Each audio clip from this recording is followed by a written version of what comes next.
जय सद्गुरु महाराज को जय। శ్రీ ఆచల ఋషి దువ్వు రమేష్ స్వాముల వారికి జై. మనము చీపాడు గ్రామంలో సత్యదర్శన రాజయోగ అచలాశ్రమనందు శ్రీ ప్రజ్ఞాన విలక్షణ డాక్టర్ శ్రీనివాసార్యులు అనే నేను ఈ నెల అంటే అక్టోబరు 3వ తేదీ నుండి సృష్టి ఆవిర్భావం గురించి మనము తరగతులు మొదలుపెట్టినాము. ఇప్పుడు 3 వారాలు అయిపోయింది, 4వ వారం. ఇంతవరకు మనము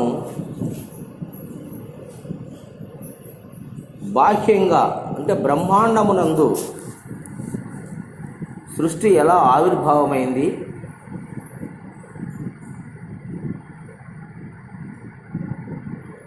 మరి శూన్యము నుండి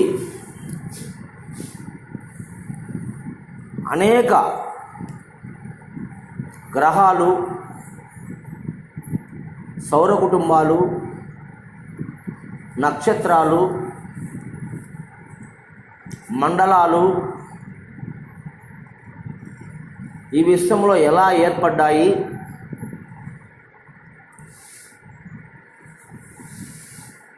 మరి ఆ మండలాలలో భూమి అయినటువంటి మనకున్నటువంటి పంచభూతాలలో పృథ్వీ భూతము ఎలా ఏర్పడింది, ఈ పృథ్వీభూతం నుండి మరి ఓషధులు, వాటిని ఆధారంగా జీవులు, జంతువులు, మరి 4 రకాల సృష్టి అంటే అండజములు, పిండజములు, బుద్భుజములు, స్వేదమైనటువంటి 4 విధాల సృష్టి ఆవిర్భావం ఎలా జరిగింది, మరి మానవ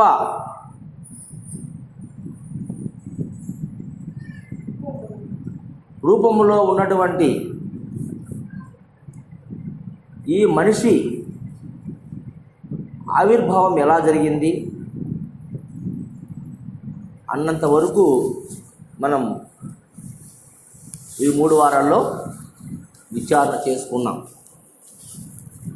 ఈరోజు 4వ వారము 24/10/2021 ఆదివారం. మరి ఈరోజు ఈ మానవాకారము ఈ బ్రహ్మాండము నుంచి వచ్చింది. ఈ మానవ దేహం తర్వాత ఈ పిండాండములో సృష్టి ఎలా జరిగింది, బ్రహ్మాండంలో సృష్టి ఎలా జరిగిందని చెప్పుకున్నాము. ఇప్పుడు పిండాండంలో సృష్టి ఎలా జరిగింది అనే అంశాన్ని గురించి మనము తెలుసుకోవాలి. ఈ పిండాండ సృష్టిలో మానవ దేహం నిర్మితమైన తర్వాత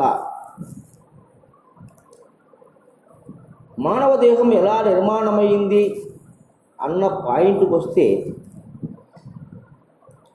మనము ఈనాడు ఈ భూమండలంలో నివసించే ఈ మానవాళంతా కూడా తల్లిదండ్రుల యొక్క సూక్ష్మమైనటువంటి శుక్లము శోణితమైనటువంటి 2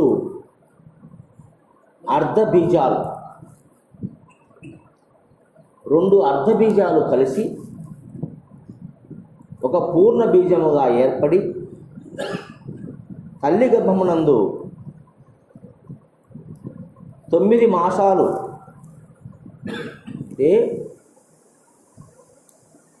ఒక చేప పిల్ల తలకప్ప అనే మనం చూసింటాము. తలకప్ప ఆకారంలో ఉన్నటువంటి పురుష బీజం నుంచి, పురుష దేహము నుంచి సంకల్పము చేత, సంకల్పమాత్రే ప్రభు సృష్టి అన్నట్లుగా ఈ నందు లేకనే, అంటే ఈ దేహాన్ని మనం పరిశీలించి చూస్తే ఈ యొక్క శుక్రకణాలు దేహములో ఎక్కడ కూడా లేవు. మనం పరీక్ష చూస్తే ఎప్పుడైతే మనిషికి సంకల్పం కలిగిందో అప్పుడే అవి తయారైనవి. అలాగే స్త్రీకి కూడా సంకల్పము చేతనే అండము ఉత్పత్తి అయినది. పురుషుల్లో శుక్లము సంకల్పము చేత ఉత్పత్తి అయ్యి తను ఒక సూక్ష్మాతి సూక్ష్మమైనటువంటి ఆకారాన్ని ఏర్పరచుకొని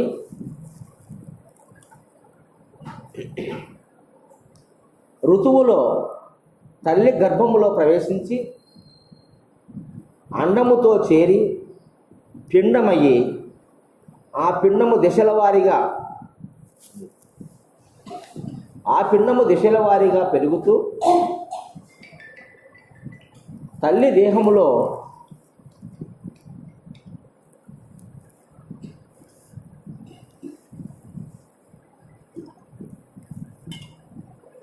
తాను ఉండి తల్లి శక్తి ద్వారా అది దినదిన అభివృద్ధి పొంది 9 రూపాలుగా మార్పు చెంది 10వ నెల యందు అది బయటకు వచ్చింది. అంటే ఈ 9 మాసాలు తన రూపాన్ని ఏర్పరచుకోవడానికి ఇప్పుడు మనం ముందు గురుగీత పారాయణంలో చెప్పుకున్నట్టుగా సాలెపురుగు తనలో నుంచి వచ్చే లాలాజలము చేతనే గూడును అల్లుకొని ఆ గూడునందు ఎలాగా సంసారం చేసిందో అలాగే తల్లి గర్భములో ఉన్నటువంటి ఆ శుక్రకణము అండముతో చేరి తన యొక్క శక్తి చేతనే, తన యొక్క శక్తి చేతనే మరి పిండంగా మారి దినదినాభివృద్ధి పొంది అందమైన మానవాకృతి దాల్చి అప్పుడు ప్రాణశక్తి తల్లి ప్రాణముతో సంబంధము లేకుండా తనలోనే ఒక ప్రాణశక్తిని తయారు చేసుకొని నిరంతరము ఆ ప్రాణశక్తితోనే అది పెరిగింది. చైతన్యం ప్రాణశక్తి లేకపోతే పెరగదు. అది జీవశక్తి. ఆ జీవశక్తి ప్రాణం. జీవమే ప్రాణం, ప్రాణమే జీవం. జీవము ప్రాణము రెండు దేనికి ఉన్నాయంటే లోపల ఉన్నటువంటి బీజకణానికి ఉన్నాయి, శుక్రకణానికి ఉన్నాయి. తల్లి ప్రాణంతో సంబంధం లేదు. తల్లి ప్రాణంతో సంబంధం లేకుండా అంటే తల్లి ప్రాణము ప్రత్యక్షంగా బిడ్డకు అవసరపడదు. తల్లి ప్రాణం తల్లి దేహానికి పోషణ, కానీ బిడ్డ ప్రాణం బిడ్డ దేహానికి పోషణ. ఒకవేళ తల్లి ప్రాణమే బిడ్డకుంటే తల్లి జీవించి ఉండగా గర్భములో బిడ్డ చనిపోతుంది. ఏమయ్యా అర్థమవుతుంది? అప్పుడు తల్లి ప్రాణంతో ఉంది కదా, బిడ్డ ఎందుకు మరణించాలి? ఆ ప్రాణం అయితే ఇది సూక్ష్మంగా ఆలోచన చేయాలి. కాబట్టి బిడ్డ ప్రాణం వేరు, తల్లి ప్రాణం వేరు.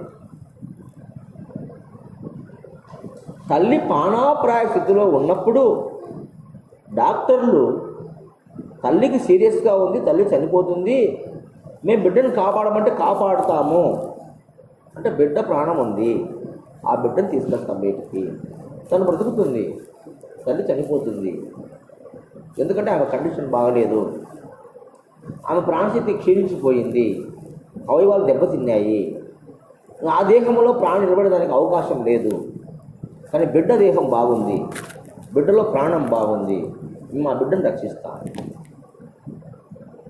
అని చెప్తున్నారు డాక్టర్స్. అంటే ఆ ప్రాణశక్తిని తను ఉండి అక్కడ ప్రాణం అక్కడ ఉండి వాడు రూపాంతరం చెందింది. అదే సృష్టి పరిణామం, రూపాంతరం చెందింది. అంటే ఒక చేప పిల్లలాగా, ఒక తాబేలులాగా, ఒక వరహము లాగా, ఒక సగం నరుడు సగం మృగములాగా, ఒక వామన ఆకారంగా, ఒక సంపూర్ణంగా మానవాకారంలో దినదినాభివృద్ధి పొంది బుద్ధి జ్ఞానము కలిగి ఏ కొరత లేకుండా 100% మానవాకారము ఏర్పడిన తర్వాతనే వీటికి వస్తుంది. అంతవరకు ఆ బిడ్డ తన లోపల ప్రాణాన్ని మాత్రమే అది తన ప్రాణశక్తితోనే జీవించింది. అంటే బయటి ప్రాణంతో పని లేకుండా తన ప్రాణశక్తితోనే అది జీవించింది. ఎప్పుడైతే 9 నెలలు దాటినాక 10వ నెలలో ఆ పిండం బయటపడిందో అప్పుడు బయటి ప్రాణాన్ని ఆ బిడ్డ తీసుకుంది. ఆ విధంగా పాలు, తల్లి పాలు, ఆహారము తీసుకొని షడ్రుచుల ద్వారా మరి దేహము పెరిగింది. ఈ పెరిగిన ఈ దేహములో అనేక మార్పులు చేర్పులు జరుగుతూ ఉన్నాయి. ఇది ఎలా జరుగుతున్నాయి? ఎలా ఈ దేహం నిర్మాణమైంది? ఈ దేహములో ఈ పంచభూతాలతో కూడినటువంటి శక్తి ఎలా నిక్షిప్తమై ఉంది, ఎలా కారణమైంది అన్న విషయాన్ని మనం ఇప్పుడు విచారణ చేసుకుందాము. ఇది పంచభౌతిక దేహము, అంటే పంచభూతాలతో నిర్మితమైన దేహము. మనం స్థూలంగా చెప్పుకున్నాము. శిరస్సు భాగమంతా ఆకాశము, కంఠ భాగము వాయువు, హృదయ భాగము అగ్ని, కటి భాగము జలము, పాదములు భూమి అని మనం చెప్పుకున్నాం. ఇది స్థూలంగా. ఇప్పుడు సూక్ష్మంగా మనం ఆలోచన చేస్తే మనకు సాంఖ్య విచారణ యందు ఆకాశము 2 భాగములయ్యి సగభాగము మనకు జ్ఞానంగా మారింది. అంటే జ్ఞానం ఈ దేహానికంతా తగిన జ్ఞానం. ఈ దేహములో అణువణువు జ్ఞానం ఉంది.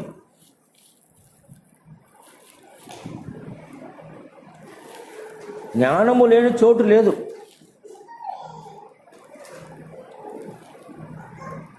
పంచ జ్ఞానేంద్రియాలు, పంచ కర్మేంద్రియాలలోనూ, 24 ఇంద్రియాదులలోనూ ఈ జ్ఞానము చేత ప్రకాశింపబడుతున్నాయి. మన దేహంలో 24 ఇంద్రియాదులు ఈ జ్ఞానము చేతనే ప్రకాశింపబడుతున్నాయి. అటువంటి జ్ఞానము మనకు ఆకాశభూతం అయినటువంటి అర్ధాంశం సగము ఈ మానవ దేహంలో జ్ఞానముగా మారి ఆ జ్ఞానము మిగతా భూతములతో చేరి ఏమైంది? మలినము చెందింది,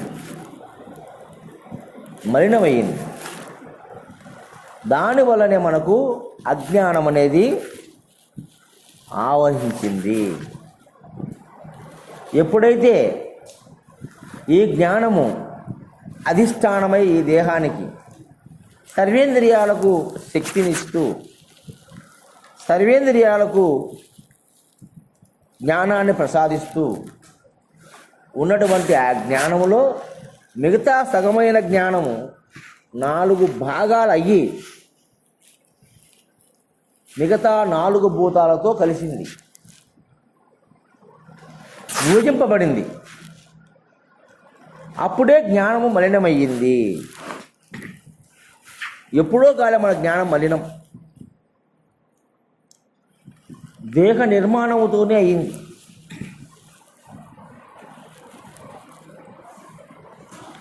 దేహ నిర్మాణంతోనే మనకు మలినమయ్యింది. ఈ దేహములో ఉంది కాబట్టే బయట ప్రపంచంలో మనం వాటికి ఆకర్షితులవుతున్నాం. ఈ దేహంలో లేకపోతే బయటి వాటితో మనం ఆకర్షితం కాలేము. ఇది సూక్ష్మబోధ. శ్రద్ధగా వింటేనే అర్థమవుతుంది, అశ్రద్ధగా వింటే అర్థం కాదు. కాబట్టి శ్రద్ధ అవాన్ లభ్యతే జ్ఞానం, శ్రద్ధగా వినండి. మిగతా సగభాగము 4 భాగాలయ్యి ఒక భాగము వాయువుతో కలిసి ఏమైంది? మనస్సు అయ్యింది. వాయువుతో కలిసి మనస్సు అయ్యింది.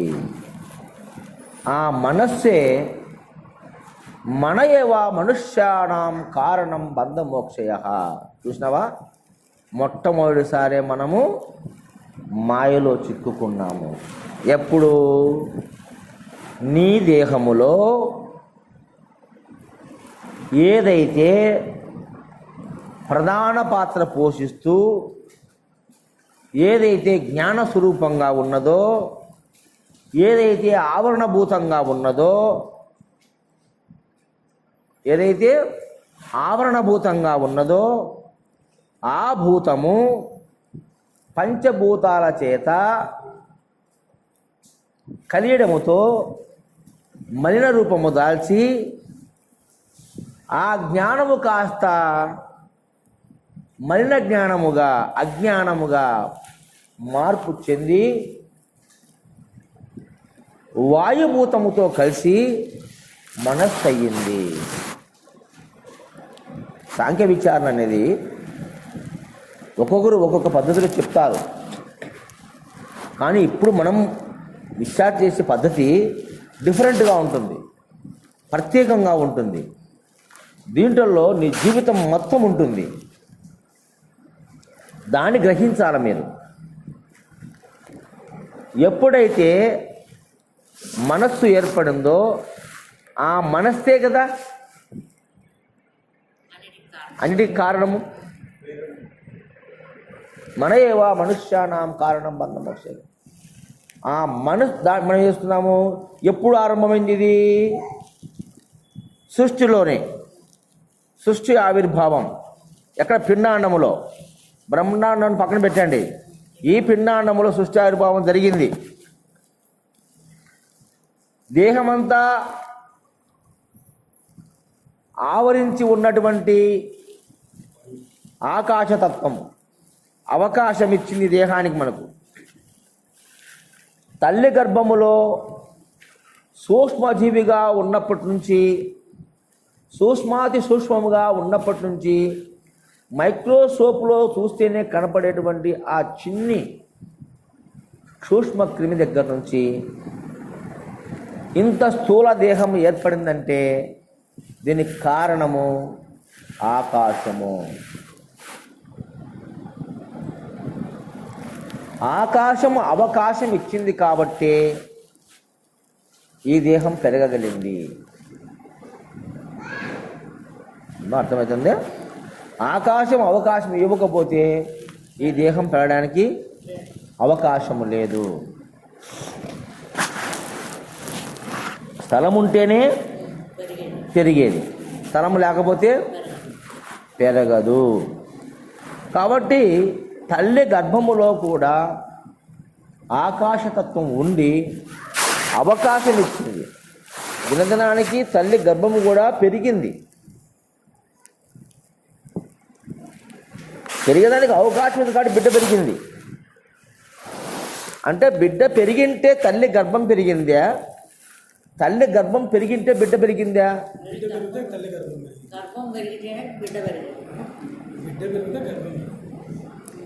ఇది సూక్ష్మం, బాగా ఆలోచించండి. గర్భం పెరిగింటే బిడ్డ పెరిగిందా, బిడ్డ పెరిగింటే గర్భం పెరిగిందా? నువ్వు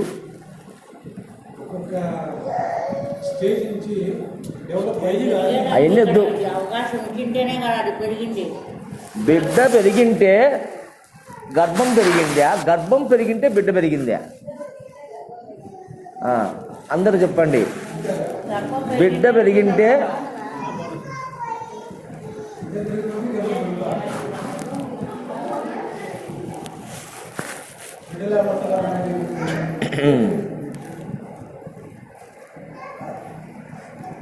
బిడ్డ ప్రవేశించిన తర్వాత, గర్భాశయంలో బిడ్డ ప్రవేశించిన తర్వాత గర్భం పెరిగింటే బిడ్డ పెరిగిందా, బిడ్డ పెరిగింటే గర్భం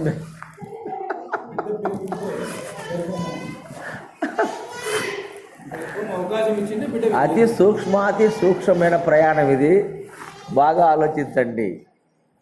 ఇదే సృష్టి రహస్యం అంటే. ఏం అశోక్ అర్థమవుతుందా? చెప్పు మళ్ళా. అక్కడ పెరిగేదానికి అవకాశం ఉంది కాబట్టి ఇక్కడ బిడ్డ పెరిగింది.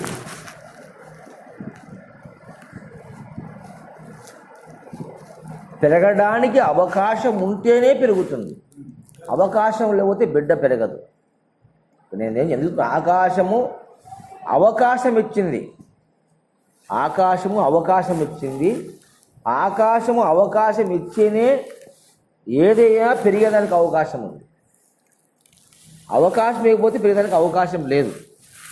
గర్భాశయమునందు ఆకాశము ముందే ఉంది, వాయువు ఉంది, అగ్ని ఉంది, జలం ఉంది, పృథ్వీ ఉంది.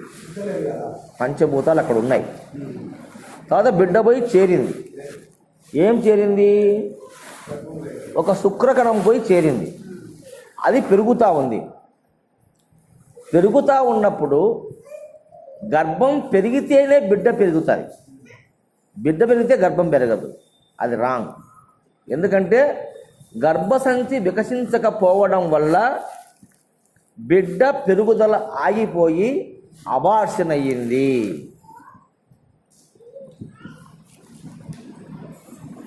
అర్థమవుతుందా?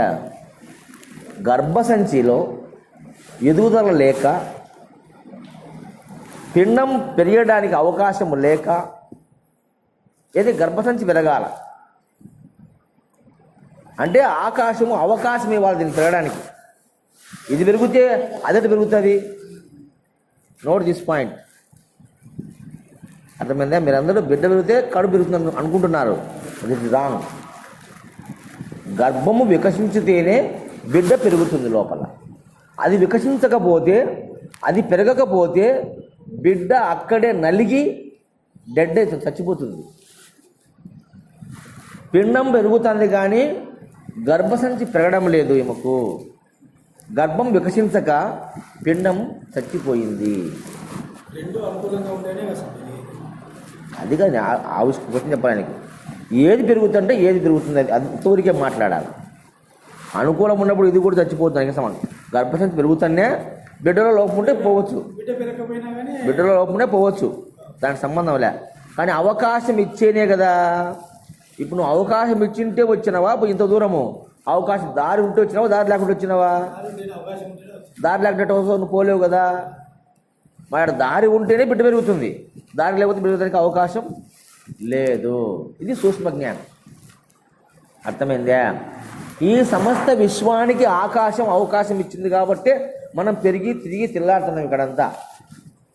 అవునా కాదా? లేకపోతే తిరగలం. అవునం, తిరగలేం కదా.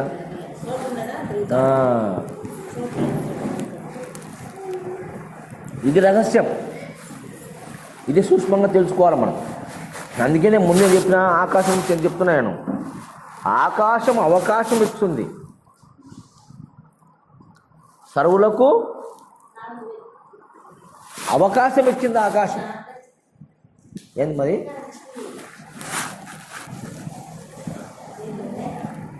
ఆకాశము అవకాశం ఇచ్చింది కాబట్టి మనం ఇందులో అన్ని ఏర్పాటు చేసుకుంటున్నాం. ఇక్కడ ఆకాశం అవకాశం ఇచ్చింది కాబట్టి ఇక్కడ బిల్డింగ్ కట్టుకున్నాం మనం.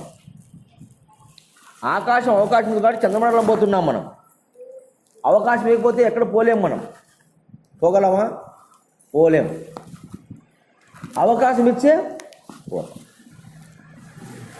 బస్సు ఫుల్ అయింది పుల్లయ్య, ఎక్కడానికి స్థలం లేదు. ఏం చేస్తావు? దిగుతావు.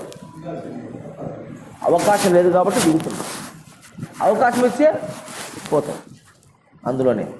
అలాగనే గర్భాశయములో కూడా బిడ్డ పెరగడానికి ఆకాశం అవకాశం ఇచ్చింది.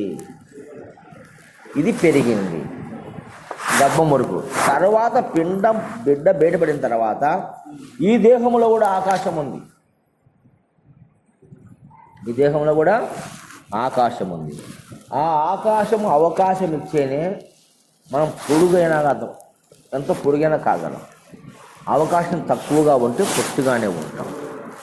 ఆకాశతత్వం నీ దేహములో తక్కువగా ఉంటే, పిండములో బ్రహ్మాండములో అంతా ఉంది ఆకాశమే, పిండాండంలో కూడా అంతా ఆకాశమే. కానీ ఆకాశ సంపద తక్కువ ఉన్నప్పుడు ఆ దేహము మరుగుజ్జుగానే ఉంటుంది, పెరగడానికి అవకాశం లేదు. ఇది ఆధ్యాత్మిక జ్ఞానం. చిత్తశూర్యుడు సైన్స్ కూడా ఈ మార్గంలోకి రావాల్సిందే.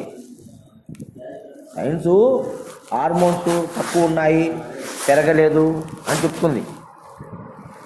హార్మోన్స్ తక్కువ ఉండడం వల్ల ఈ పిల్లోడు ఎక్కువ పెరగడం లేదు అంటే మనిషి పెరగడానికి ఒక హార్మోన్ అవసరం.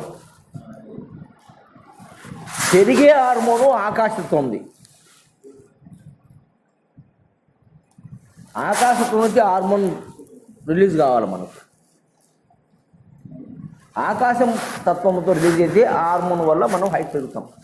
థైరాయిడ్, పారాథైరాయిడ్ అనే హార్మోన్సే మన వెయిట్ హైట్ పెరగడానికి కారణం. అవునా? అయితే ఆ హార్మోన్స్కు ఆకాశత్వము సమృద్ధిగా ఉంటే పెరుగుతుంది, కాబట్టి పెరగదు. తిండి తింటే బిడ్డ లావైందని, తిండి తినక సన్నగైందని బిడ్డ అంటారు కొంతమంది. అది తప్పు, అది కాదు. ఏమా?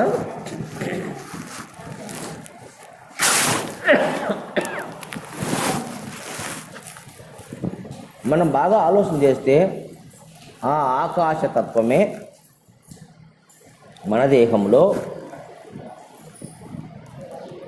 సగము జ్ఞానమయ్యి జ్ఞానస్వరూపంగా ఉంది దేహమంతా.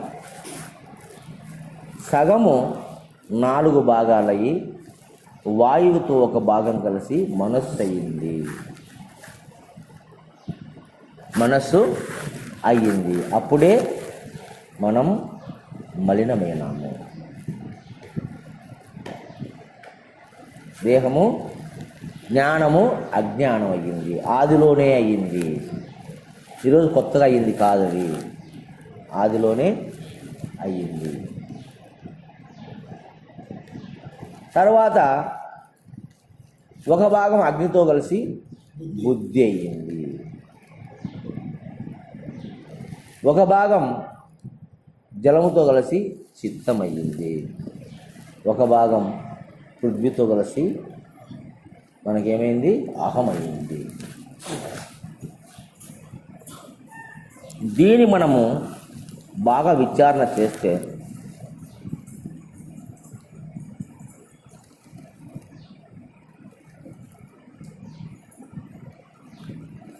ఆకాశము చేత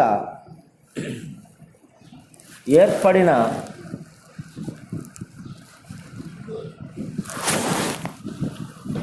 ఈ యొక్క ఇంద్రియాలు, అంతఃకరణాదులు మనకు జ్ఞానము, మనస్సు, బుద్ధి, చిత్తము, అహమైంది.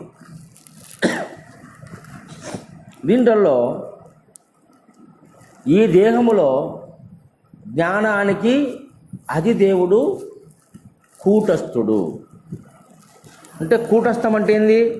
మొదలని కదా, ప్రధానమని కదా, వెరీ వెరీ ఇంపార్టెంట్ అని కదా. కూటస్థం మూలమని కదా. మూలం, ఈ దేహానికి మూలమైంది జ్ఞానం. దానికి అధిపతి కూటస్థుడు. తర్వాత సగభాగము 4 భాగాలై వాయువుతో కలిసి మనస్సు అయ్యింది. మనస్సుకు అధిపతి చంద్రుడు అన్నారు. ఇక్కడ చంద్రుడు అన్నారు. అధిపతి చంద్రుడు. ఎందుకు చంద్రుడు చెప్పినారు అంటే, మనసుకు చంద్రుడు ఎందుకు చెప్పినాడంటే, చంద్రుడు ఎప్పుడు స్థిరంగా ఉండడు. చంద్రుడు ఎప్పుడు స్థిరంగా ఉండడు. ప్రతి క్షణము చలనము చెందుతూ మన కంటికి, ఈ మానవాళికి, ఈ భూమిపై ఉన్నటువంటి సమస్త జీవులకు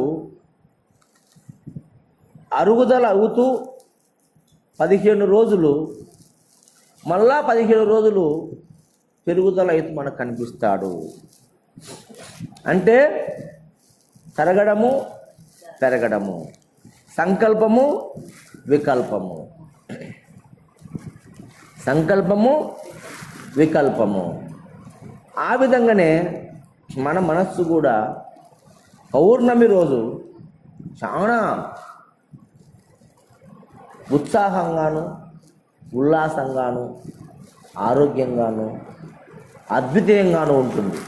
పౌర్ణమి రోజు ఒక మనిషే కాదు, సర్వజీవుల యొక్క అంతరంగమునందు ఒక తెలియని అనుభూతి, ఆనందం కలుగుతుంది. అందుకు మనస్సుకు అధిపతి చంద్రుడు అని చెప్పినారు. అయితే ఈ మనస్సు వల్లనే ఈ దేహము మలినము చెంది ఈనాడు మళ్ళీ మనము అవనస్కతిథి కావాలని కోరుకుంటున్నాము.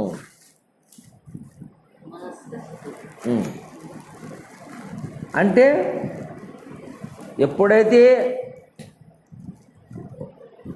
ఆకాశము 2 భాగాలయ్యి మరి ఒక భాగం చంద్రుడితో కలిసిందో, దాంతో కలవకుండా ఇది మళ్ళీ ఏకం కావాలి. అప్పుడు పోతుంది అజ్ఞానం, అంతవరకు పోదు. అందుకే మానవుడు అమనస్క స్థితి పొందాలని ప్రయత్నం చేస్తున్నాడు. అవునా కదా? మళ్ళీ తన స్వస్థానానికి,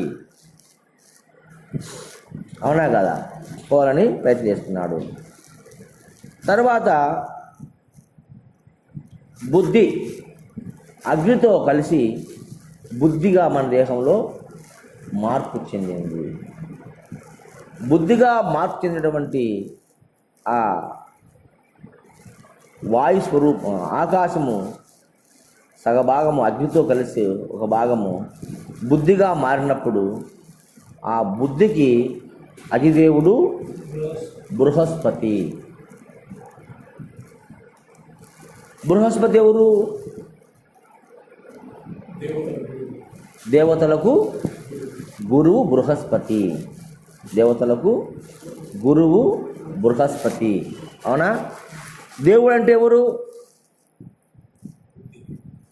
సత్యము, నిజము, శాశ్వతము. అవునా కాదా? సనాతనము, అవినాశి. అటువంటి దేవతల గురు బృహస్పతిని బుద్ధికి అధిపతిగా మన పెద్దలు నిర్ణయం చేశారంటే అర్థమయ్యేప్పటికీ బుద్ధి అనేది సత్యమైనది. అవునా కాదా? బుద్ధి సత్యమైనది.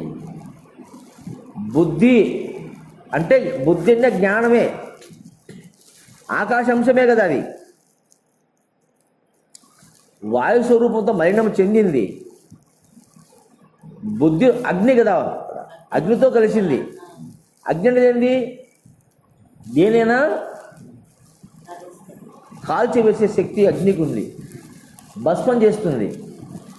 అటువంటి అజ్ఞానాన్ని భస్మం చేస్తుంది బుద్ధి. అవునా?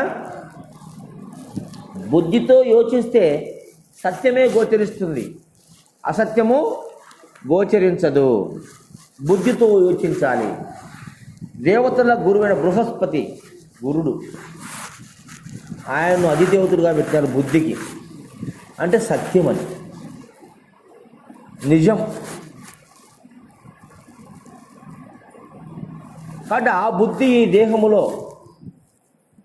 ఆకాశతత్వముతో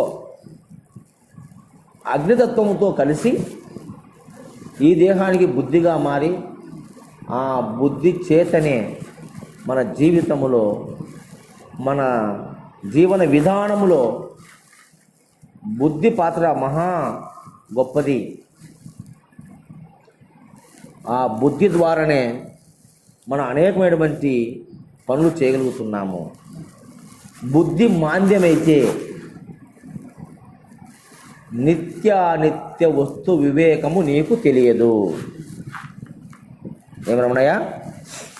అలాగే మన జీవన విధానంలో కావచ్చు, పరమార్థిక విధానంలో కావచ్చు, ఆధ్యాత్మిక చింతనలో కావచ్చు, మరి గురు సాంగత్యములో కావచ్చు, గురు అన్వేషణలో కావచ్చు, గురు బోధ విషయములో కావచ్చు, బుద్ధి ఉంటేనే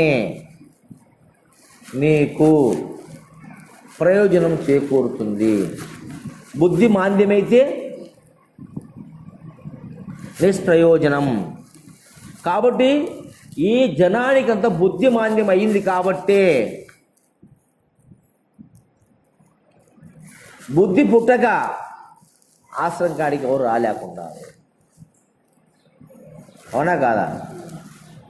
ఎప్పుడు ఆకాశతత్వములో ఉన్నటువంటి మనస్సు, బుద్ధి, చిత్తము ఇవన్నీ కూడా నిగూఢంగా అందులో ఉన్నాయి.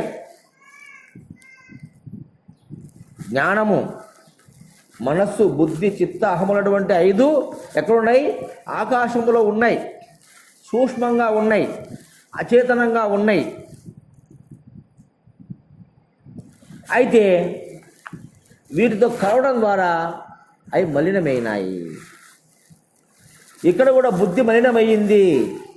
మానవుని బుద్ధి మలినమైపోయి పరుపరు విధాలుగా సంచరిస్తూ ఉన్నాడు ఈ మానవుడు.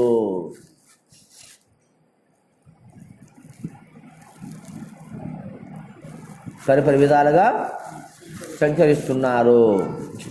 ఇక్కడికి ఒక ముసలావిడ వచ్చింది కట్ట తీసుకొని, ఇంకొక ఆమె వచ్చింది.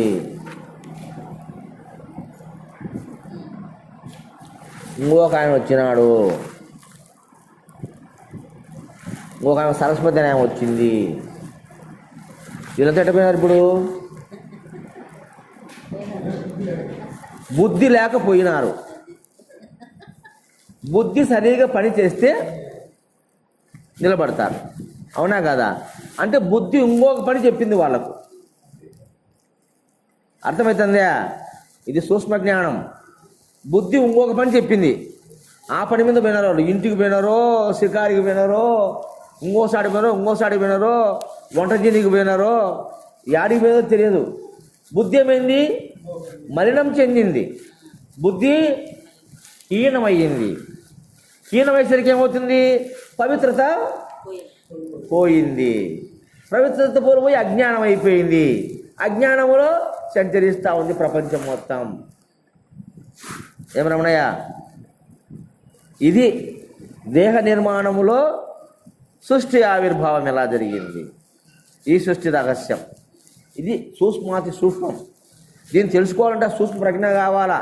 ఆ పార్వతి పరమేశ్వరు చెప్పిన, పార్వతి గురుని యందు భక్తి, శ్రద్ధ, భయము, విశ్వాసము ఎవరికైతే ఉంటుందో, గురువును సాక్షాత్తు పరమాత్మ స్వరూపంగా ఎవరైతే తలుస్తారో వారికి మాత్రమే తెలిపే విషయం ఇది పార్వతి. అందరికి తెలిపేది కాదు, అందరికి తెలిస్తే అర్థమయ్యేది కాదు వాళ్ళకి. ఇది ఏమన్నా నిజమా కాదా? మరి అటువంటిది ఒక చూడు, ఎటువంటి సబ్జెక్ట్ ఇది. గ్రంథములో ఉంది ఆ సబ్జెక్టు? లేదు. ఏ గ్రంథములో లిఖింపబడలే సబ్జెక్టు. మరి మస్తకా నుంచి ఆ గురుదేవుడు ఈనాడు ఈ ఆశ్రమంలో తెలియజేస్తున్నాడు. యాడ చెందిన మలినం మనము ఆదిలోనే మలినం చెంది మళ్ళీ వాటి కోసం ప్రాకులాడుతున్నాం.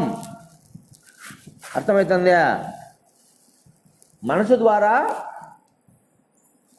ముందు జ్ఞానం కూటస్థంగా ఈ దేహంలో ఉంటూ, సర్వేంద్రియాలలో జ్ఞానం ఉంటూ, సర్వ విషయ భోగాలకు పరుగులెడుతూ జ్ఞానము మలినమైంది. అది శుద్ధంగా ఉన్నప్పుడు ఏం అవసరం లేదు, అద్భుతంగా ఉంటుంది. ఎప్పుడైతే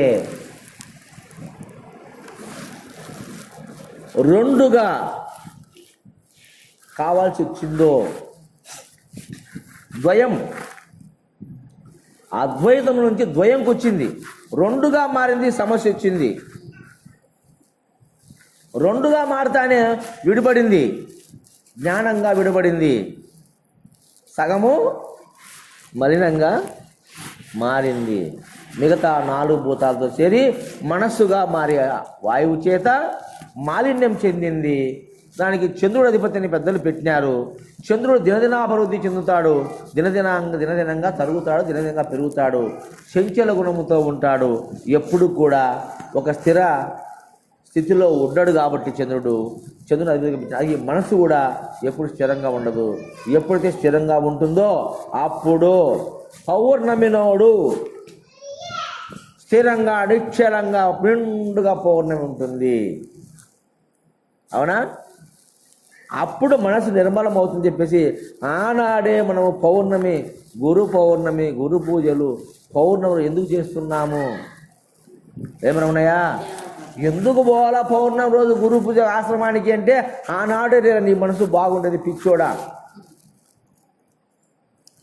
మిగతా అప్పుడు ఎరగడము తిరగడము సరిపోతుంది, నీకు పెరగడము తిరగడము సరిపోతుంది. ఆ రోజు పూర్ణంగా ఉంటుంది కదా, ఆ రోజు నీ మనసు శుద్ధంగా ఉంటుంది, పూర్ణంగా ఉంటుంది. ఆ రోజు గురువు దగ్గర పోయి గురు పాదాలు దర్శించుకొని ఆ గురు పాదాలకు సాష్టాంగ నమస్కారం చేసుకొని గురు కృపకు పాత్రులయ్యి భక్తి, జ్ఞానము, శ్రద్ధ, విశ్వాసముతో గురు బోధను వింటే ఆనాడు నీకు జ్ఞానము కలుగుతుంది, శుద్ధ జ్ఞానము కలుగుతుంది. మనసు అమనస్కమయ్యేదానికి అవకాశం ఉంది ఆ రోజు. అందుకోసము ఆనాడే పౌర్ణమి రోజే గురు పూజ పెట్టుకుంటాం మనము. అర్థమైందా? పౌర్ణమి రోజు గురు పూజ చేస్తాము. ఇది సూక్ష్మ విచారణ. మరి అటువంటి ఆ చంద్రుని ఆడబెట్టినాడు. ఈడ అగ్నితో చేసేసరికి బుద్ధి అయింది. ఈ బుద్ధి ఎప్పుడైతే విడిపడిందో అంటే సూక్ష్మంగా ఆకాశత్వంలో ఉన్న బుద్ధి అగ్నితో చేరి స్థూల బుద్ధిగా మారింది. స్థూల బుద్ధిగా మారి ఈ దేహములో సపరేట్ కావడంతో ఆ బుద్ధి విహీనము చెంది హీనమైపోయి ఈ మనిషికి తలకో రీతిగా బుద్ధి ఉంది. ఒక్కొక్క తలకు ఒక బుద్ధి, ఆ తలకు ఒక బుద్ధి, ఈ తలకు ఒక బుద్ధి, ఆ తలకు ఒక బుద్ధి, ఆ తలకు ఒక బుద్ధి, ఏ తలకు ఒక బుద్ధిగా మారింది. తలకు రీతిగా బుద్ధి మారింది. కాబట్టి ఆ బుద్ధిని సక్రమంగా పెట్టాలంటే మళ్ళీ మనము ఎనిక్కిపోవాలి. అవునా కదా? మళ్ళా లయం చెందాలి. ఆ లయం చెందడానికే మన వాళ్ళు అష్టాంగ యోగములు, నవవిధ భక్తులు, పంచముద్రలు, తపములు, జపములు, హోమములు, యజ్ఞములు, యాగములు ఎన్నో పెట్టినారు. అవన్నిటితో కావు పార్వతి, అవన్నీ భ్రాంతులతో చేసుకున్నట్టే తప్ప ఈ మనస్సు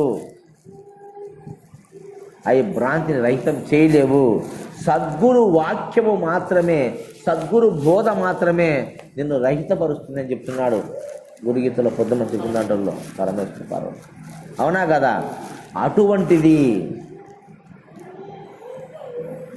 మరి ఆదరించుకొని వచ్చి కొంతమంది ఆదరించుకొని పోయినాం సాయంకి కనపడిన సాలు పబ్బా అని మళ్ళీ మధ్యాహ్నం భోజనానికి వస్తారు, తింటారు, ఒక అర్ధగంట సేపు కూర్చుంటారు, మళ్ళీ వెళ్ళిపోతారు. మరి ఏమైంది వీళ్ళ బుద్ధి? హీనమైందా లేదా? మరి ఆ బుద్ధిని సరి చేసుకోవాలంటే జ్ఞానాగ్ని చేత కాల్చాలి. ఆ బుద్ధి సక్రమంగా లేకపోతే ఈ దేహము లోపల, ఆ మనసు సక్రమంగా లేకపోతే ఈ దేహము లోపల అనేకమైనటువంటి సమస్యలు తలెత్తుతాయి. అణువణువులో బుద్ధి ఉంది, అణువణువులో మనస్సు ఉంది, అణువణువులో జ్ఞానం ఉంది.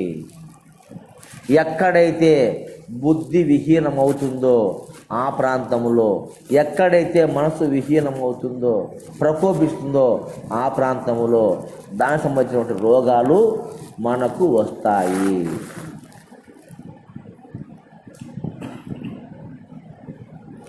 మనసులో వస్తే, మనసులో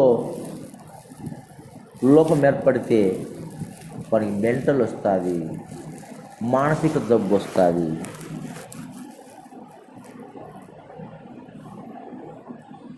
ఏమవుతుంది? మాటలు అనేక సంకల్ప వికల్పాలు జరుగుతాయి. ఇది కావాలంటాడు, అది వద్దంటాడు, ఇది వద్దంటాడు, మళ్ళీ కావాలంటాడు, ఇది చేస్తానంటాడు, ఇది చేయనంటాడు. ఈ బుద్ధి ఇష్టమైంది ఒక రోజులో మళ్ళీ అయిష్టం అంటాడు. ఏమైంది? మనసు కకలావికలం అయిపోతుంది. బుద్ధి విహీనం అయిపోతే ఏమవుతాడు? మెంటల్, మానసిక వ్యాధి, మందం, పిలిస్తే పలుకుతాడు, లేకపోతే బుద్ధి విహీనం అయిపోతుంది.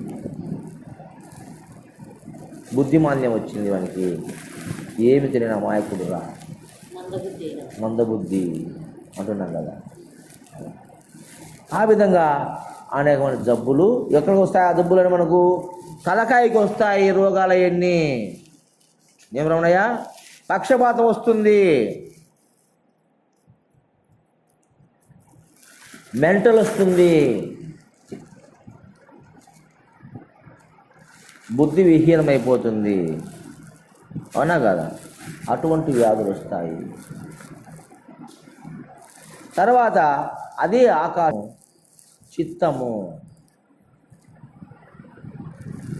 క్షేత్రజ్ఞుడు అధిపతి. చిత్తానికి ఎవరు? క్షేత్రజ్ఞుడు. క్షేత్రం అంటే దేహము. ఈ క్షేత్రానికి ఒక అధిపతి క్షేత్రజ్ఞుడు ఉన్నాడు. ఇవన్నీ కారణాలు చెప్తా. ఇక్కడ చెప్పుకుంటానమే, కూటస్థుడు, చంద్రుడు, బృహస్పతి ఇలా కారణం, కానీ కర్త క్షేత్రజ్ఞుడు. చిత్తము క్షేత్రజ్ఞుడు. చిత్తం అంటే ఏంది? చిత్తం అనగా నీ దేహములో అనేక జన్మలుగా ఉన్నటువంటి కర్మను, అది పుణ్యకర్మ కావచ్చు, పాపకర్మ కావచ్చు, అదంతా ఒకచోట మరి దాచిపెట్టుకొని అంత కేంద్రీకృతమై ఒక చోట డిపాజిట్ అయ్యి ఆ చిత్తములో ఉన్నటువంటి ఆ కర్మలన్నీ కూడా ఆ తండ్రి యొక్క శుక్లము ద్వారా తల్లి గర్భంలో ప్రవేశించి ఆ దేహములో పెరిగి పెద్దనే నీతో పాటు అవి కూడా. వాడు క్షేత్రజ్ఞుడు. ఈ దేహానికి క్షేత్రానికి దేహము, క్షేత్రాన్ని నడిపేవాడు. బస్సు డ్రైవర్, బస్సు నడిపేది ఎవరు? డ్రైవర్, అవునా కదా? అంటే ఈ దేహాన్ని నడిపేది ఎవడు? క్షేత్రజ్ఞుడు. క్షేత్రం అంటే శరీరము, క్షేత్రజ్ఞుడు అంటే ఆత్మ. క్షేత్రుడు క్షేత్రజ్ఞుడు. ఈ క్షేత్రజ్ఞుడు కి ఒక నియమం ఉంటుంది, ఒక డ్రైవర్కు ఒక ట్రైనింగ్ ఉంటుంది, ఒక సర్టిఫికెట్ ఉంటుంది, దానికి ఒక నియమాలు ఉంటాయి. ఆడ బోర్డు ఉంటుంది, ఇటుంటే కనుక స్పీడ్ బ్రేకర్ ఉందని స్లో చేసుకోవాలి బండి వాడు, అవునా కదా. ఇటుంటే కనుక అటు తిప్పాలని యారో మార్క్ ఉంటుంది, ఇట్లా రౌండ్గా యారో మార్క్ ఉంటే ఓహో ముందర మలుపు ఉంది తిప్పాలా. అలాగే క్షేత్రజ్ఞునికి నియమం ఉంది, క్షేత్రజ్ఞునికి ఒక ట్రైనింగ్ ఉంది, ఆ క్షేత్రజ్ఞునికి ఒక కాలం ఉంది. ఆ క్షేత్రజ్ఞుడు ఏమి చెయ్యాలనో ఒక పరిధి ఉంది, ఆ క్షేత్రుడికి ఒక కర్తవ్యం ఉంది. ఆ క్షేత్రజ్ఞునికి ఒక మార్గం ఉంది, ఆ మార్గంలోనే ప్రయాణం చేయాలి ఆ క్షేత్రజ్ఞుడు.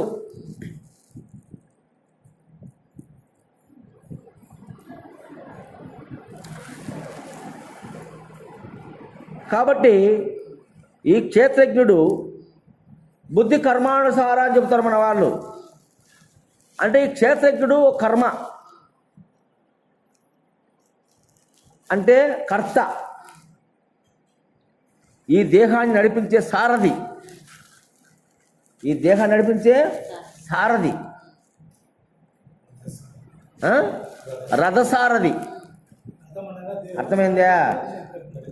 క్షేత్రజ్ఞుడు రథసారథి. వాడట చెప్తే అట్ట పోతుంది బుద్ధి.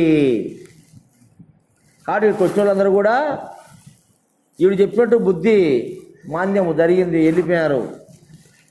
ఏం పులయా, సామాన్యమైనది కాదు బ్రహ్మ విద్య అంటే, అంత సులభంగా దొరికేది కాదు. కాబట్టి అదిగా ఆ విధంగా ఉండే క్షేత్రజ్ఞుడు కర్మఫలం ఏ విధంగా ఉంటే ఆ విధంగానే నేను తోలుకొని పోతాడు. డిపోలో బండి తీసుకున్నప్పుడు వాడు చెప్తాడు, డిపో మేనేజర్, నువ్వు విజయవాడకు పోయి రావాలా, రూట్ మ్యాప్ ఇచ్చడానికి డ్రైవర్కు. ఈడు రూట్ మ్యాప్, ఇన్ని గంటలకు బయలుదేరాలా, పలాంటి స్టేషన్లో పలాంటి టైం, మదిగురు ఈ టైంకి పోవాలా, పూర్మాలకి ఈ టైంకి పోవాలా, ఇట్లా టైమింగ్ ఇస్తాడు. ఆ టైంకి ఆడు చేరుకోవాలా, నువ్వు విజయవాడకు పోవాలా, మళ్ళీ రావాలా, అవునా కదా. అట్లాగే క్షేత్రజ్ఞుడు పుట్టినప్పుడు టైమింగ్ తీసుకొని వచ్చినాడు, రూట్ మ్యాప్ తీసుకొని వచ్చినాడు, ఆ రూట్ మ్యాప్ ప్రకారమే పోతాడు. లేకపోతే పోయేదానికి అవకాశం లే. అయ్యా మా ఇల్లు ఆడుంది, ఆడుకొచ్చి దింపుతాడా నీకు? దింపడు. వాడు రూట్ ఎట్టిచ్చే అదే రూట్లో, గాంధీ రూట్లో పోవాలంటే గాంధీ రూట్లోనే పోతాడు. ఇంకా నాకు ఇక్కడ శివాలయం వీధిలో పో అంటే పోడు. వాడు రూట్ మ్యాప్ ఆడుంది, పాండగ దానికి కాంచి బైపాస్లో పోయి పాత బస్ స్టాండ్ నుంచి గాంధీ రూట్ పోవాలి. వాడు అదే రూట్లో పోతాడు తప్ప ఇట్ట పోటీ పోతాడా? పోడు. అట్టనే ఈ మనుషులు కూడా, వాళ్ళకు ఒక రూట్ ఉంటుంది, ఆ రూట్లలో పోతుంటారు వాళ్ళంతా. లోపల డ్రైవర్ ఉన్నాడు క్షేత్రజ్ఞుడు. బుద్ధి కర్మానుసార, చిత్తం అంటే కర్మ.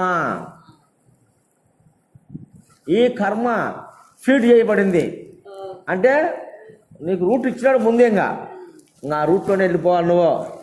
ఏం రమణయ్య ఆపడు, మనకి రూట్ మ్యాప్ ఉంది, అన్ని స్టాపింగ్లు ఉన్నాయి, ఎంత పోవాలనేది ఉంది. ఆ రూట్ ప్రకారమే అదే స్పీడ్లోనే పోతాడు వాడు. అట్లనే ఈ క్షేత్రజ్ఞుడు, ఈ దేహాన్ని నడిపేవాడు, వాడు ఎక్కడ చెప్తే అక్కడ మనం పోవాల్సిందే.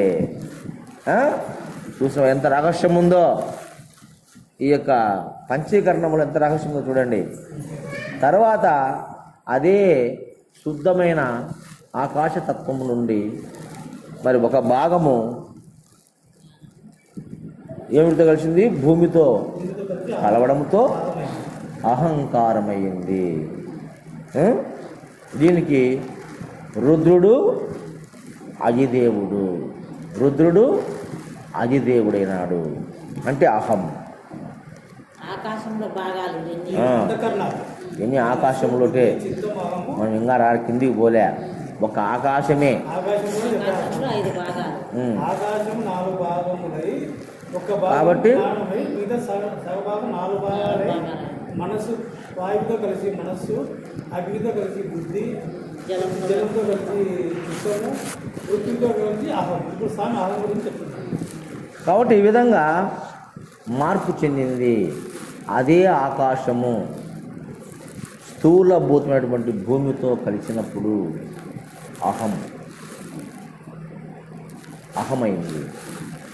అహం అంటే ఇక్కడ చిత్తములో స్టోరేజ్ దాన్ని క్షేత్రజ్ఞుడు ఎలా నడిపాడో, ఇక్కడ అహమునకు అహంకారానికి రుద్రుడు.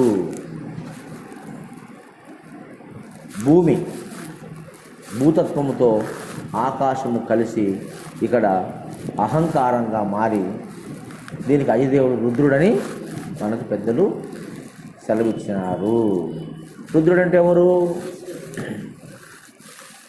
రుద్రుడు అనగా గంభీరంగా భయంకరం.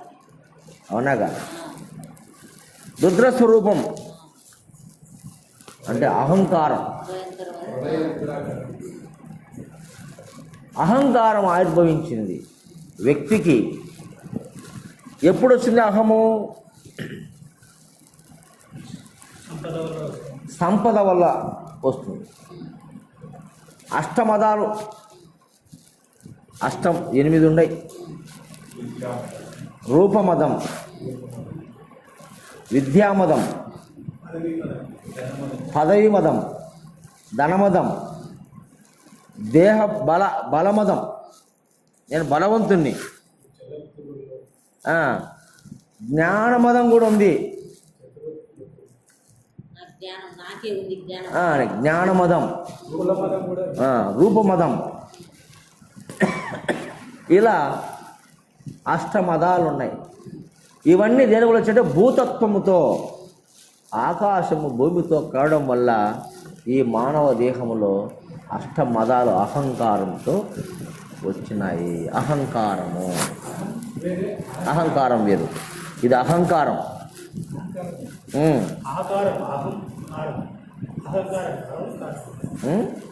కాబట్టి ఈ అహంకారము ద్వారా మానవుడు పతనమవుతున్నాడు. అహంకారం ఆరంభం, పతనం ప్రారంభం. అంటే భూమి స్థూల రూపము కాబట్టి ఈ స్థూల జగత్తును అహము చేత ఈ మానవుడు అభిమానించి అనేక రూపనామాదులకు భ్రమసి గాఢాంధకారమైనటువంటి అజ్ఞానములో కూరుకుపోతున్నాడు.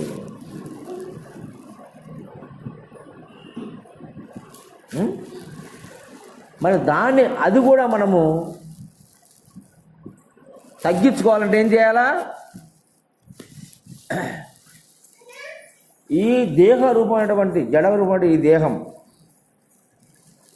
దీనికి మనము పెద్దలు సాధనలు పెట్టినారు.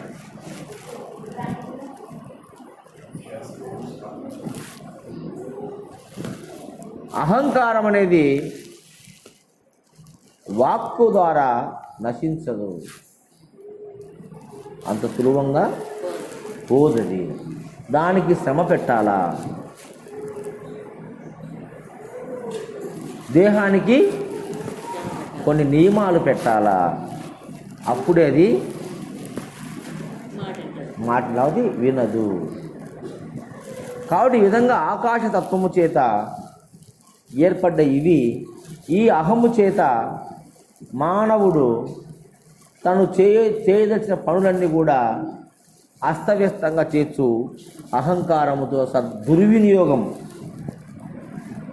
పరచడం వల్ల తన దేహము మరి అనేకమైన ఆటుపోట్లకు గురయ్యి శారీరక రోగాలుగా మనకు బాధింపబడతాయి. నువ్వు ఏదైనా కానీ చిత్తములో ఉన్నటువంటి పదార్థంతోనే ఈ దేహమంతా ప్రయాణం చేస్తూ మనకు అనేక రకాలుగా వ్యాధులుగా రోగాలుగా ఈనాడు అది ఉంటుంది. ఏది సంచిత కర్మ ఉంటుంది. ప్రారబ్ధ కర్మ అనేది ఇప్పుడు మనం చేసేది. ఇప్పుడు మనం మనసా వాచా కర్మణ ఇప్పుడు చేసేది ప్రారబ్ధ కర్మ, ప్రజెంట్ టెన్స్. సంచిత కర్మ అనేది పూర్వజన్మ కర్మ.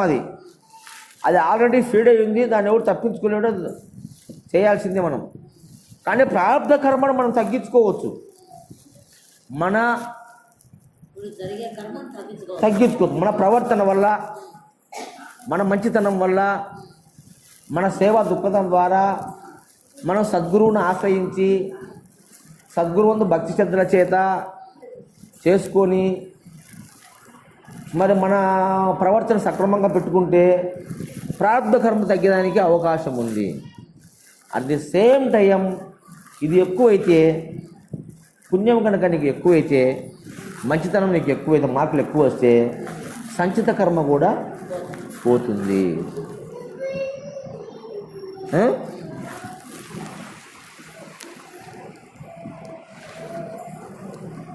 జ్ఞానాగ్ని దగ్ధ కర్మాణి. ఆ జ్ఞానం అనే అగ్ని చేత ఈ యొక్క కర్మను మనము దగ్ధం చేసుకోవచ్చు. మనము ఈనాడు ఆ విధంగా మంచి ఆలోచనతో మరి మలినం పొందినాం. మనమెవరు ఆకాశం కదా, మన స్థానం ఎక్కడ? ఆకాశం. గుర్తుపెట్టుకోండి. అక్కడి నుంచి కింది దిగి వచ్చినాం మనం. ఉన్నత స్థానంలో ఉన్న నువ్వు మిగతా భూతాలతో సవాసం చేయడం వల్ల ఏమైనావు? దిగి వచ్చినావు. ఈ పంచభూతాలు, ఆకాశం, పంచభూతాలు, ఆకాశం. ఈ ఆకాశం అనంతమైంది.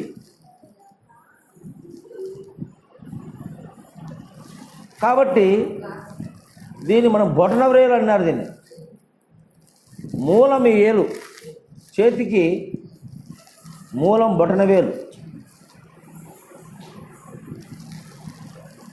ఈ పంచభూతాలు ఈ ఆకాశంతో కలవడం వల్లనే మనస్సు, బుద్ధి, చిత్తం, అహంకారం అనేటివి ఏర్పడినాయి.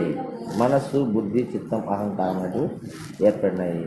బుద్ధి, చిత్తం, అహం. బుద్ధి, చిత్తం, అహం. బుద్ధి, చిత్తం, అహం. అర్థమైందే? బుద్ధి, చిత్తం, అహం. బుద్ధి సత్వగుణం, చిత్తం రజోగుణం, అహం తమోగుణం. 3 గుణాలు. బుద్ధి సత్వగుణం, చిత్తం రజోగుణం. ఎందుకు? క్షత్రజ్ఞుడు నడిపించేవాడు కాబట్టి. అహం తమోగుణం. అవునా? మరి బుద్ధి, చిత్తం, అహం మనస్సు.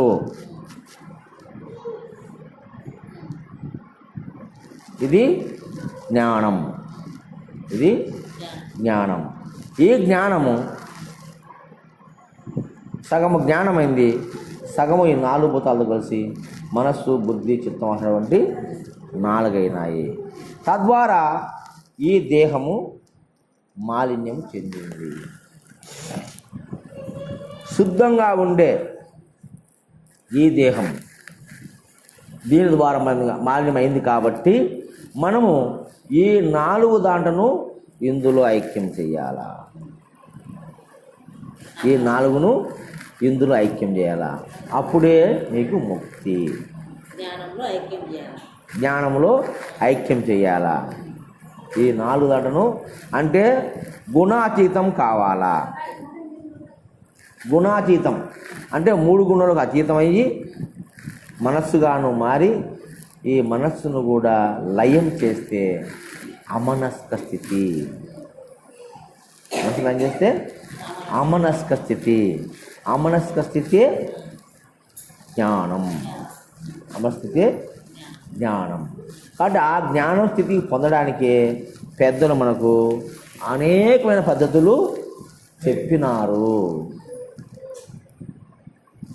ఈ గురువు దగ్గరికి పోతే ఆ గురువు ఇవన్నీ నీకు విమర్శ చేసి చెప్పి నీకు జ్ఞానాన్ని ప్రసాదిస్తాడు.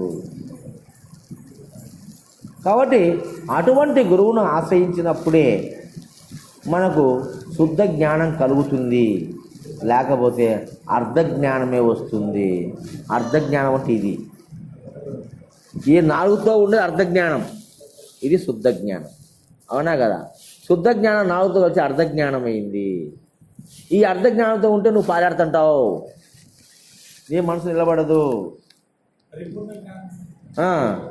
అదే శుద్ధ జ్ఞానం. కాబట్టి ఈ అర్ధజ్ఞానంలో ఉన్నంత వరకు నీకు పరుగులాటే, సుఖము లేదు, శాంతి లేదు, ఆనందం లేదు, సంతోషం లేదు. ఎప్పుడు దుఃఖమే దుఃఖమే దుఃఖమే. ఈ విధంగా మార్పు చెందింది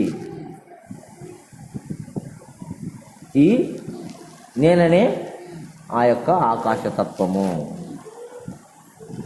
దాని ద్వారానే ఇదంతా వచ్చింది దేహంలోకి. దీనిని లయం చేయాలని మనం ప్రయత్నం చేస్తున్నాము, గురువును ఆశ్రయించినాము. దీన్ని విమర్శ చేస్తే లయం అవుతుంది, కానీ నువ్వు కూర్చొని తపస్సు చేస్తే లయం కాదు. మనం విడిపించుకోవాలంటే ఓహో ఇది కదా, నేనే మనసుగా మారినా, నేనే బుద్ధిగా మారినా, నేనే చిత్తంగా మారినా, నేనే అహంగా మారినా. కాబట్టి నేనే ఒకటి తీసేసుకుంటా, మళ్ళా నా స్వరూపంలోకి నేను పోవాలా. అప్పుడే ముక్తి, అప్పుడే జన్మరహితం. కాబట్టి దీన్ని బోధ ద్వారానే మనం తెలుసుకొని ఈ 4ని ఈ 5లో ఐక్యం చేస్తే అదే నీ స్వరూపం. అవునా? కాబట్టి ఒక ఆకాశభూతం గురించి ఈనాడు మన దేహములో మరి సృష్టి ఎలా పరిణామం చెందిందో మనం తెలుసుకున్నాము. ఇదంతా తలభాగంలోనే జరిగింది. ఈ తలభాగంలోనే మొత్తం ఈ 5 కనుక లోపిస్తే జ్ఞానం ఇక్కడే ఉంది కాబట్టి నీవు శుద్ధ జ్ఞానం అవుతుంది. ఈ దేహాన్ని మొత్తం నడిపించేది ఈ శిరస్సే కాబట్టి, ఈ దేహాన్ని మొత్తం నడిపించేది ఈ శిరస్సే. కాలు దేహాన్ని నడిపేదు, చెయ్యి దేహాన్ని నడిపేదు, ఏ ఇంద్రియాదులు దేహాన్ని నడిపేయవు. ఒక తల మాత్రమే, ఆ జ్ఞానం మాత్రమే ఈ దేహాన్ని నడిపిస్తూ ఉంది. ఆ క్షేత్రజ్ఞుడు ఈ దేహమంతా అణువున ఉండి ఆ జ్ఞాన శక్తి చేత ఆ క్షేత్రజ్ఞుడు ఈ దేహాన్ని నడిపిస్తూ ఉన్నాడు. ఆ చంద్రుడు మరి ఈ యొక్క జ్ఞానశక్తి చేతనే ఈ దేహాన్ని పరిపరి విధాలుగా సంకల్ప వికల్పాలు కలిగిస్తున్నాడు.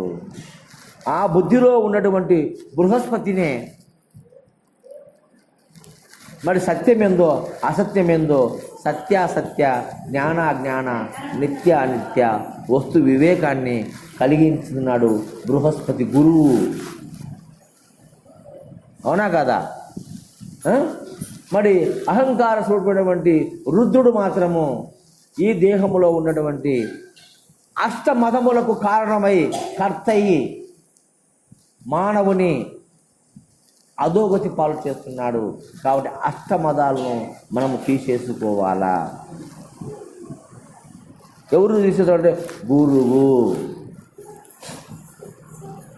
చూడు, ఈ రుద్రుడు లయం కావాలంటే గురువుని ఆశ్రయించాలి, క్షేత్రజ్ఞుని ఆశ్రయించాలి. ఆ క్షేత్రజ్ఞుడు గురువుని ఆశ్రయించాలి. అష్టమదాలు ఈ దేహంలో ఉత్పన్నమవుతున్నాయి. కాబట్టి అష్టమదముల లయం కావాలంటే మనం ఏం చేయాలా? ఈ దేహము అంటే స్థూల దేహం, స్థూలంగా ఉన్న ఈ దేహానికి మనిషి మనకు శాస్త్రం ఉంది, సామవేద దండోపాయములు. సామవేద దండోపాయములు. సామనగా నువ్వు నాయన ఎందుకు రా చేస్తావు, మంచి పని చేసుకో, ఇది మంచి పని కాదు, బాగుండు, అది వద్దు, పరవశం ఆశించకూడదు అనేది సామం చెప్తాం. తర్వాత వేదం చెప్తాం. ఒరే అన్నీ ఒకనాడు ఇటు పెట్టి పోల్చిందిరా మనము, ఎందుకు భ్రాంతి పోతే పొందే వాడే బతుకోండిరా, ఎన్నాళ్ళు ఉంటుంది ఇది, ఏనాడైనా దేహం మట్టిలో కలిసిపోయేదే కదా, దానికోసం ఇది వేదం చెప్తాం. రెండు వినకపోతే దండోపాయం, అప్పుడు బెత్తం తీసుకొని కొట్టి చెప్పాలి వాడిని, అప్పుడు వింటాడు. మంచి మాటలు తిన్నాడు, వేదం చెప్తే విన్నాడు, దండోపాయం అంతే మాట వింటాడు. అవునా కాదా? ఉరుకుతాడు అప్పుడు ఇంకా వదిలిపెట్టి. ఏం పుల్లయ్య? అందుకే సామవేద దండోపాయములు అని పెద్దలు చెప్తున్నారు. కాబట్టి ఆ విధంగానే మనము కూడా ఈ యొక్క స్థూల దేహాన్ని మరి శిక్షిస్తే కానీ కఠినంగా మాటతో చెప్తే తెలుసుకునేవాడు ఉన్నాడు, వేదము చెప్తే తెలుసుకునేవాడు ఉన్నాడు. అంటే ఇది ఏంది కాదు లేదురా, వచ్చేది ఎందుకు దీనికి పాకులాడుతున్నావు ఆయన, ఒకనాడు వదిలిపెట్టి పోతుంది చెప్తే సరే పాప పోతే ఎవరికి ఏమి చేస్తాం బా ఈ బుద్ధితో అది వేదం. సమం అంటే న్యాయం చెప్తాడు, ఇది ధర్మం మీద అధర్మం అనేది చేయకూడదు వాడు వినాడు. తర్వాత 4 దెబ్బలు పడితే భయముతో వదిలిపెట్టిపోతా. పొద్దునైనా పానం ఉంటే ఊపిరింటే ఉప్పైన బతకచ్చు, ఉప్పైన అమ్మకు బతకచ్చు, వాడి దెబ్బలు కూడా పడతాడు, వాడు సబ్బుతాడు వాటం పడితే. అవునా కదా? మరి ప్రాణం ముఖ్యమా, మరి ఆ యొక్క ధనం ముఖ్యమా, ఆస్తి ముఖ్యమా చెప్పు? ప్రాణం ముఖ్యము కదా. ప్రాణం కోసం రాజులే దేశాలు వదిలిపెట్టి పోయినారు. అవునా కదా? రాజ్యాలు.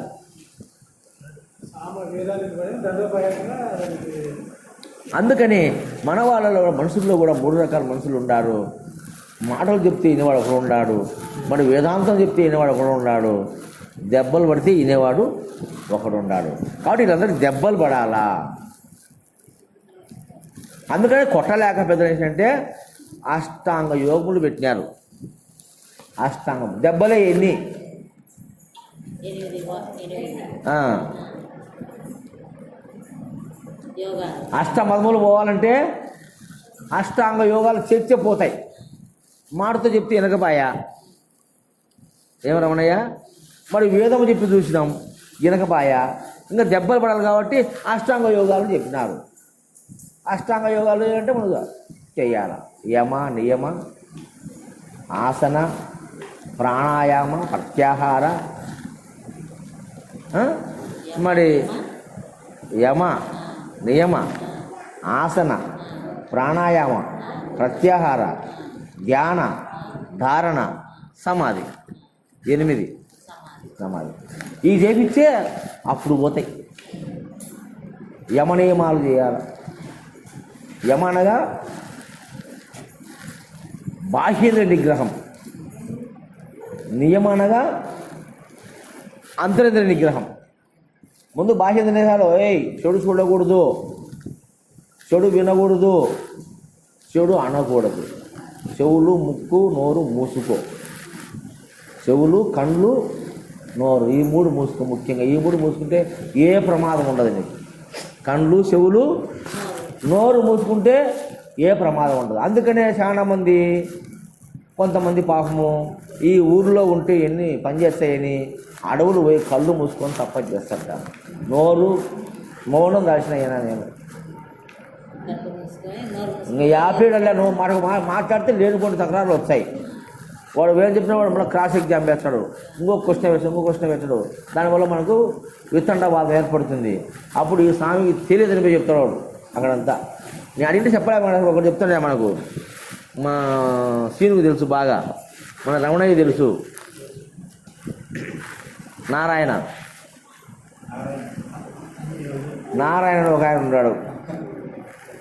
పెద్ద పెద్ద పెద్ద పెద్ద గురువులు అంటే గడగలాడిచ్చినట్ట. ఆయన ప్రశ్న అడిగితే సమాధానం చెప్పలేకపోయాడంట.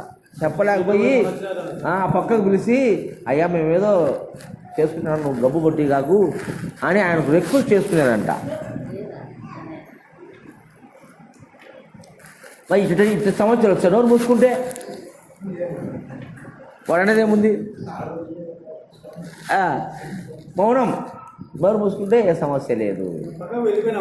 అందుకనే పెద్దలు వేసారంటే నోరు మూసుకొని, కళ్ళు మూసుకొని, చెవులు మూసుకొని, ఈ 3 డేంజర్. చెవులో వింటే దీన్ని మళ్ళా పోయి చెప్పాల్సింది ఆ పక్కోనికి. ఇప్పుడు నేను ఎవరు తిట్టాను అనుకోకండి, వాడిని చెప్పాలి పోయి మళ్ళా నేను తిట్టాను వాడని. అంతవరకు ఈ చెవులు ఊరుకుంటాయా, ఈ నోరు ఊరుకుంటుందా? ఇనింది దాన్ని మళ్ళీ కక్కెళ్ళాక కడుపుబ్బరం అనేది. ఈ కండతో చూసింది, ఈ చెవులతో ఇన్నేటివి ఈ నోటితో చెప్పాలా అనేది ఈ మంచి. కాబట్టి ఈ మూడిని మూసుకోమన్నారు పెద్దలు. ఇంకా మిగతా ప్రమాదం ఉందే, ఈ మూడే ప్రమాదం. కాబట్టి ఈ మూడుని మనం మూసుకోవాలి. అందుకని వాళ్ళు ఏం చేసినంటే బాహ్యేంద్ర నిగ్రహము. ఏమనగా బాహ్యేంద్ర నిగ్రహము అంటే బయటిగా ఉన్నటువంటి ఇంద్రియాలను నిగ్రహించాలి. అంతరింద్ర నిగ్రహాలు, ఈ బాహ్యేంద్ర నిగ్రహాలకు కానీ మన వాళ్ళు ఎన్ని సేపిస్తారు క్రియలు. అంతరింద్ర నిగ్రహం అంటే మనస్సు, బుద్ధి, చిత్తాహం, అంతరింద్రియాలు. వీటిని కూడా లయం చేయాలంటే నాయన నువ్వు ధ్యానం చేసుకో, కళ్ళు మూసుకొని కదలకుండా. అంతరింద్ర నిగ్రహం. ఈ రెండు నిగ్రహాలు అయిపోయిన తర్వాత ఆసనాలు వేయాల. ముందు చెడు సంకల్పాలు చేయకూడదు. వాళ్ళని వీళ్ళను చూసి నీలో భావన మంచిగా ఉండాలా, దుర్భావన కలగకూడదు, బుద్ధి సక్రమంగా ఉండాలా, ఇవన్నీ చెప్తారు. తర్వాత ఆసనాలు వేపిస్తారు. చాలా ఆసనాలు దండిగా ఉన్నాయి, కీళ్ళు ఇస్తారు. అట్నే ఆసనాలు వేపిస్తారు. ఆసనాలు అయిపోయినాక ప్రత్యాహారం అంటే ఆహారము నియమంగా తినాల. ఏంటి? నానేషడి మొలకలు అవి తినాల, ప్రత్యాహారం. తర్వాత ప్రాణాయామం చేయాల, గాలి పీల్చడం పీల్చడం. తర్వాత ధ్యానం, ఆ ధ్యానంలో ధారణ, లాస్ట్ సమ. ఈ చెయ్యాల, అష్టమదములు పోవాలి. దీన్నే దండోపాయం అన్నారు పెద్దలు. అంటే కొట్టడం మనిషి. అవన్నీ నువ్వు సక్రమంగా చేసుకుంటే అటు చేయించే వానికి అడుగుతాయి. లేకపోతే అహము అనగదు. అవునా? అహం అడిగిన తర్వాతనే బ్రహ్మ విద్య వానికి ఒళ్ళు పడుతుంది. అప్పుడు చెప్పిన మాట వింటాడు. అందుకని ఇలాంటివన్నీ చేపించి పెద్దలు వంచుకొని తర్వాత పరమార్థాన్ని ప్రబోధిస్తారు. దాని ప్రత్యేక క్లాసులు పెట్టి పరమార్థాన్ని చెప్తారు. ఇప్పుడు భిక్షమయ్య గురుజీ ఒక సందర్భం వచ్చింది. భిక్షమయ్య గురుజీ అనే ఒక ఆయన ఆధ్యాత్మిక గురువు. ఆయన మొదలు ఇలాగే చేశాడు. ఫస్ట్ వారం రోజులు కోర్సు ఇస్తాడు. వారం రోజులు వాళ్ళు చెప్పిందే తినాలి. శ్రీకోట్లు 5కి వేయాలా, స్నానం చేయాలా, 4కి స్నానం, 5కి రావాలా. వస్తానే ఆసనాలు ఇస్తారు. మళ్ళా వాళ్ళే పెడతారు ఆహారం. పచ్చి అన్ని తినాలి.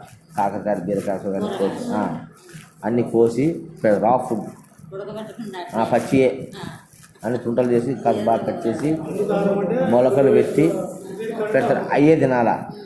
ఇంకా మాంసాహారం తినకూడదు. అట్లా వారం రోజులు ట్రైనింగ్ ఇస్తారు. ఆ వారం రోజులలో మాటలు కూడా చెప్తారు. అది చెప్తానే 1 గంట మళ్ళీ ధ్యానం చేపిస్తారు. ఆసనం అన్నీ వేపిస్తారు. ధ్యానం చేసినాక 4 మంచి మాటలు చెప్తారు. ఆ వారం రోజులు తర్వాత వాళ్ళకందరూ తీసుకుపోయి వస్తారు. ఒకరోజు బ్రహ్మోపదేశం అని చెప్తాడు. తర్వాత వాళ్ళల్లో క్లాసులు ఉన్నాయి. ఏఎంసీ 1, ఏఎంసీ 2, ఏఎంసీ 3 అని కోర్సులు ఉన్నాయి. ఆ కోర్సులకు వచ్చే వాళ్ళందరూ లెక్క కట్టాలి, ఊరికే కాదు. 2000, 3000 కడితే ఒక 10 రోజులుగా వారమో క్లాస్ పెడతాడు. అటు కొండలు తీసుకుపోతాడు. కొండలు తీసుకుపోతాడు. శివాలయం అనుకుంటారు కొండలలో. ఆ కొండలు తీసుకుపోతాడు. అక్కడ బస్సు ఏర్పాటు చేస్తాడు. పొద్దున్నే అయ్యే మొలకలు ఇస్తారు. మధ్యాహ్నం 1 గ్లాసు జ్యూస్ ఇస్తారు. రాత్రికి 1 గ్లాసు గంజి ఇస్తాడు. అంతే, ఇంకేమి లే. ఫుడ్డు లే, అన్నంలే, పప్పులే, చాట్లే, రసంలో ఏం లే. 1 గంజి, 1 గ్లాస్ జ్యూసు. పొద్దున ఏం పని చేస్తున్నావు? కూర్చో ధ్యానం ఉంది, కూర్చో ధ్యానం ఉంది. వారం రోజులు ఇంతవాడు కూడా అంత సమయం అవుతుంది. మళ్ళీ ఏం చెట్టు ఇది చేసినట్టు మళ్ళీ 2 రోజులు ఉంది. అప్పుడు 2 పూటలు ఇచ్చాడు, రోజు 2 పూటలు 2 పూటలు ఇచ్చాడు. పొద్దున సాయంత్రం మధ్యాహ్నం అదే ఎక్కువ సమయం ధ్యానం, 1 గంట 2 గంటలో స్పీచ్. అప్పుడు ఆత్మ తత్వాన్ని గురించి తెలియజేస్తాడు. అట్లా అట్లా మళ్ళీ టీచర్ ట్రైనింగ్ అట్లా పెట్టిన సిస్టమ్ ఆయన. కాబట్టి ఆ విధంగా తయారు చేస్తే కానీ వీళ్ళు మాట వినరు, బోధ ద్వారా ఆడింటారు. కాబట్టి అనేక రకాల ఈ విధంగా మనుషులు ఉండరు. కాబట్టి పెద్దలు ఆ నిర్ణయాన్ని చేసినారు. ఆ విధంగానే వీడు దారికి వచ్చిన సంకల్పంతో ఇలా చేసినారు. అది మనకు ఈ దేహమునందు సృష్టి ఆవిర్భావం, దేహ నిర్మాణంలో పంచభూతాలతో ఎలా జరిగినది, ఒక ఆకాశ తత్వం గురించి ఈరోజు చెప్పుకున్నాము. తర్వాత మళ్ళీ వేరేది మనము చెప్పుకున్నాం. యేసుదాస్ మహారాజుకు జై.